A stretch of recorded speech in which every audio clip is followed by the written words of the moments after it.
बिस्मिल्लाहिर्रहमानिर्रहीम। जो आज की वीडियो है वो भी बेसिकली डेवलपमेंट के रिलेटेड ही है, लेकिन डेवलपमेंट की डिटेल तो हमने डिस्कस कर ली थी पिछली 2 वीडियोस में। अगर किसी ने नहीं देखी वो देख सकते हैं। जो आज है वो डेवलपमेंट में, बच्चों की डेवलपमेंट में एक मेन माइलस्टोन होता है कि दांत दांत कब निकलेंगे, प्राइमरी डिसीडियस टीथ कब निकलते हैं। तो ये बड़ा अहम टॉपिक होता है। अक्सर जो पेरेंट्स हैं उनके लिए सवाल रहता है कि हमारे बच्चे के दांत लेट निकले हैं या लेट हो गया है। तो आज हम पहले देख लेते हैं कि कब बच्चों के दांत निकलते हैं। जो सबसे पहले नीचे जबड़े की तरतीब देख लेते हैं। उसमें होता है कि इंसीजर जो है 6 to 10 मंथ्स में, जो फ्रंट वाले टीथ होते हैं वो 6 to 10 मंथ्स में अडॉप्ट हो जाते हैं, और जो केनाइन है वो 10 to 16 मंथ्स में, और जो फर्स्ट मोलर है वो 14 to 18 मंथ्स में, और जो सेकंड मोलर है वो 23 to 31 मंथ्स तक होते हैं। इसी तरह ऊपर वाले दांतों की तरतीब जो है वो सेंट्रल इंसीजर 8 to 12 मंथ्स,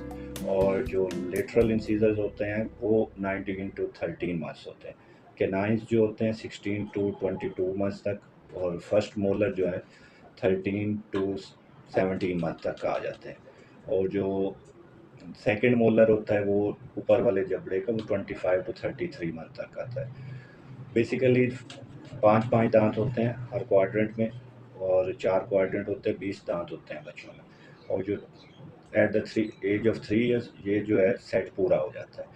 अब सवाल आता है कि डिलेड डेंटिशन हम कब लेबल करेंगे या कब कहेंगे कि अब ये डिलेड हो गए। जनरली जो है वो 25% ऑफ नॉर्मल बेबीज़, जो नॉर्मल बच्चे होते हैं उनमें भी 25% तक चांसेस होते हैं कि वो डिलेड डेंटिशन के साथ आएंगे, मतलब इरप्शन लेट हो गए। अब काजेज देख लेते हैं, वजूहात देख लेते हैं कि किन वजूहात की बिना पे ये लेट हो सकते हैं दांत निकलना।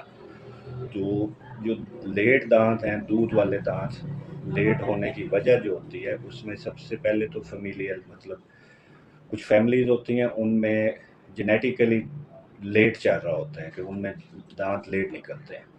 तो ये फेमिलियल भी हो सकता है, फैमिली इशू हो सकता है। सेकेंडली जो है, अगर बच्चा माल नरिश्ड होगा, बच्चे को आपने टाइमली जो है पहले मदर फीड पे नहीं रखा, अब जब 6 मंथ्स का हो गया तो आपने उसको जो है सॉफ्ट डाइट पे नहीं लेके आए, डाइट प्रॉपर नहीं की, तो उस सूरत में भी डिलेड डेंटिशन हो सकती है। माल नरिश्ड चाइल्ड या माल न्यूट्रिशन या undernutrition can lead to जो है डिलेड इरप्शन ऑफ टीथ।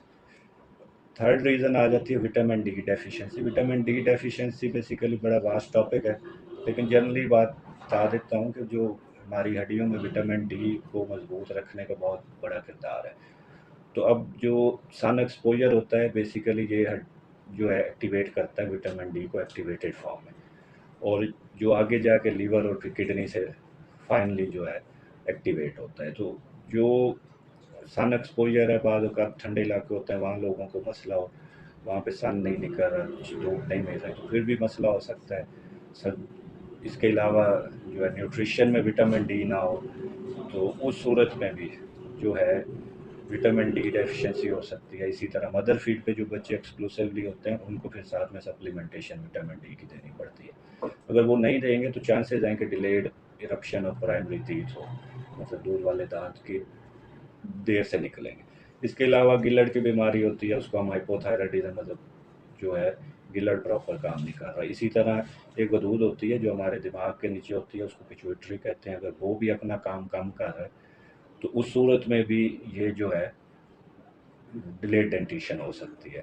इसके अलावा सिंड्रोमिक बेबीज़ होते हैं। सिंड्रोमिक बेबीज़ बेसिकली डेफिनेशन के तौर पे मैं बता देता हूँ, सिंड्रोमिक बेबीज़ होते हैं कि जिनमें multiple issues at A same time होते हैं, कि उनको कार्डियक इशू होगा, उनको कोई इंटेस्टाइनल इशू होगा, ब्रेन इशू होगा, कोई स्केलेटल इशू होगा। तो ऐसे बच्चों में भी जो है डिलेड डेंटिशन हो सकती है। अब सवाल पैदा होता है when to consult to your doctor. अगर 14 to 15 मंथ्स तक एक भी दांत ना निकले तो you must visit your paediatrician for consultation, ताकि वो आपको प्रॉपरली गाइड कर सके और प्रॉपरली टाइमली इंटरवीन कर सके।